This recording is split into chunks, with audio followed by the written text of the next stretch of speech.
Hi everyone, today's tutorial is on how to enable 5G on your iPhone if you're using Celcom.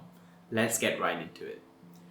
Now, if you're using an iPhone 12 or newer, so 12, 13, 14 and newer, so their Pro variants are also included. And if you're using a Celcom plan that is compatible, I'll put the list down in the description below, you can just go check them. If you want to know how to find out what Celcom plan you are on, just go check your Celcom mobile app. So you can just click that and put in your phone number and it should bring you there. Also just check your bill, it should have it there.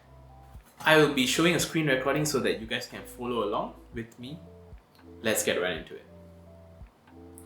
So first things first, let's go to the settings app.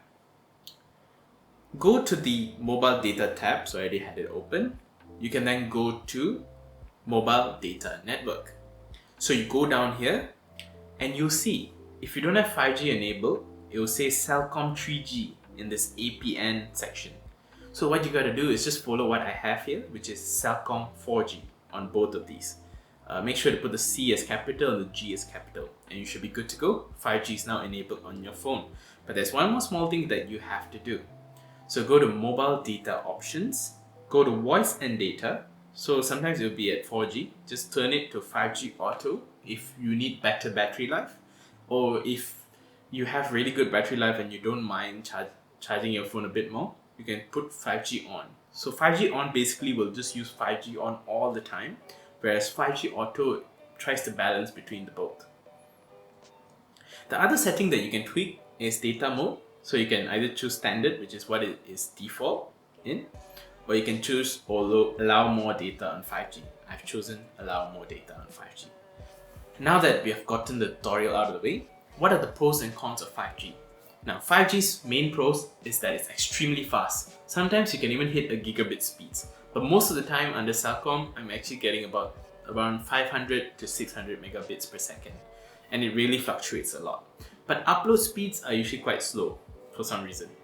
Second, it is much more reliable. So especially if you're in very crowded places like shopping malls or concert areas, you should have better internet connectivity. Last time when I was in the Billie Eilish concert a year ago, I really had no internet at all because of how crowded it was.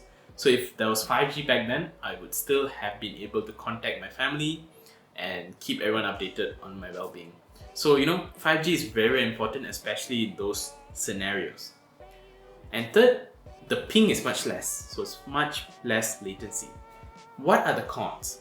Well, even though this is a newer technology, in some ways it kind of regresses, so it uses a lot of battery when you're on 5G sometimes. Try to set it to 5G auto, or sometimes you can even just downgrade 4G when you really need that extra battery life. But for the most part, 5G auto is a very safe bet, and your iPhone will just take care of it for you. With that said, that's all that I have for the tutorial today. Thanks for watching this video. I really appreciate you guys for watching this. I hope this helped. Like, comment, share, subscribe, and thank you guys for watching this video.